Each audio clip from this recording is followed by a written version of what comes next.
নমস্কার বন্ধুরা, আমি পিঙ্কি চৌধুরী, পিসি হিলিং লাইফে আপনাদের সকলকে স্বাগত জানাই। আজকে আমি আপনাদেরকে বলবো যে ধ্যানের কি কি উপকারিতা পাওয়া যায়।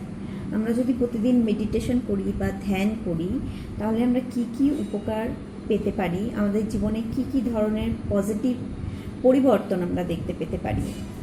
তো প্রথমেই বলি যে সবসময় যারা বিরক্ত হয়ে যায়, একটুতে রেগে যাওয়া, একটুতে চিড়চিড় করা, একটুতে ঘাবড়ে যাওয়া, ভয় পেয়ে যাওয়া, এই সমস্ত ধরনের যে সমস্ত ঋণাত্মক জিনিসগুলো আমাদের উপরে প্রভাব ফেলে, একটুতেই কোনো কথা নিয়ে আবেগের দিক থেকে নেগেটিভিটি ফিল করা, তো এই সমস্ত যে ধরনের নেগেটিভ জিনিসগুলো আমাদের মধ্যে আছে, যে সমস্ত ভারী এনার্জি আমাদের মধ্যে আছে, যেগুলো আমাদের জীবন যাপনের ক্ষেত্রে বিভিন্ন ধরনের বাধা সৃষ্টি করে, ভালো দিকে এগোতে দেয় না, সেই সমস্ত সমস্যার সমাধান আমরা মেডিটেশনের মাধ্যমে বা ধ্যানের মাধ্যমে করতে পারি।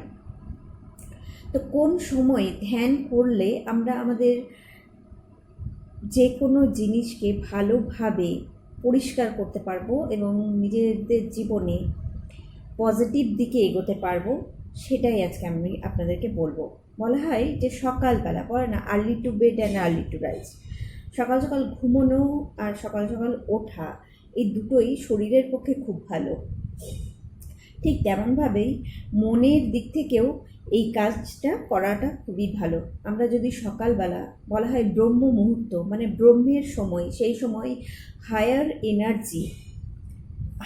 যে এনার্জি, সেই এনার্জির সময় অনেক ক্ষেত্রেই দেখা যায় যে সকাল সকাল ঘুম থেকে ওঠা কথাটা বলা হয়, যে সকালবেলা সেই সময় ঈশ্বরের শক্তি, এই হায়ার সেলফের শক্তি প্রচুর পরিমাণে আমরা রিসিভ করতে পারি নিজেদের মধ্যে। তো এই সময় যদি আমরা মেডিটেশন করি, তাহলে আমাদের জীবনে ভালো পরিবর্তন দ্রুত আসতে শুরু হবে।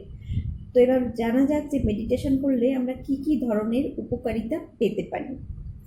প্রথমে বলি, চিন্তাভাবনার দিক থেকে পজিটিভ দিকে এগোতে শুরু করব, নেগেটিভ দিক থেকে পজিটিভ দিকে এগোতে শুরু করব। মানসিক শান্তি আপনাদের জীবনে স্থাপিত হবে, মানসিক দিক থেকে আপনারা শান্ত হতে থাকবেন, ভালো থাকবেন।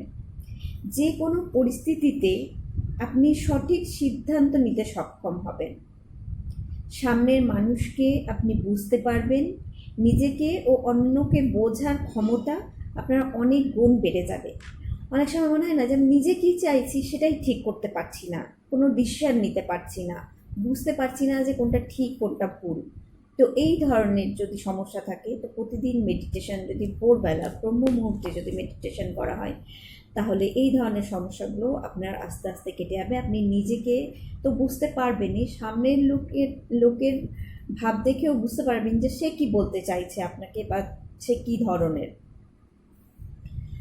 ধ্যান আপনার ভেতর থেকে নেগেটিভ যে সমস্ত ধারণাগুলো আছে, সেগুলোকে বের করতে এবং শান্তি ও স্থির হতে সাহায্য করবে। অর্থাৎ নেগেটিভিটিকে বের করে আপনাকে ধীর, স্থির ও শান্ত হতে সাহায্য করবে ভেতর থেকে।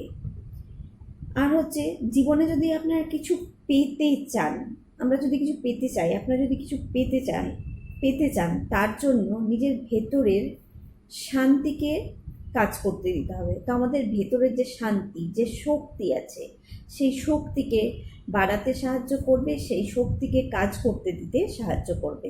মেডিটেশন হচ্ছে নিজের ভেতরের শক্তিকে জাগানো, এটাই হচ্ছে মেডিটেশনের কাজ।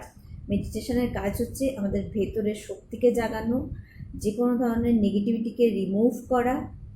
তো এই কারণে আমরা যদি প্রতিদিন মেডিটেশন করি, তো এই পজিটিভ চেঞ্জেসগুলো আমরা আমাদের জীবনে দেখতে পাবো। আমাদের মধ্যেই আছে, আপনাদের মধ্যেই আছে সেই ক্ষমতা, যা বিশ্ব ব্রহ্মাণ্ড স্রষ্টা আমাদেরকে দিয়েই সৃষ্টি করেছেন। তাই আমরা আমাদের জীবনে ভালো পরিবর্তন আনতে পারি চেষ্টা করে। আজকে এতটাই, ভালো থাকুন, সুস্থ থাকুন এবং ভোরবেলা উঠে অবশ্যই প্রতিদিন 15 মিনিট মেডিটেশন করুন, তাহলে দেখতে পাবেন যে আপনার জীবনে পজিটিভ পরিবর্তন কিভাবে আসছে।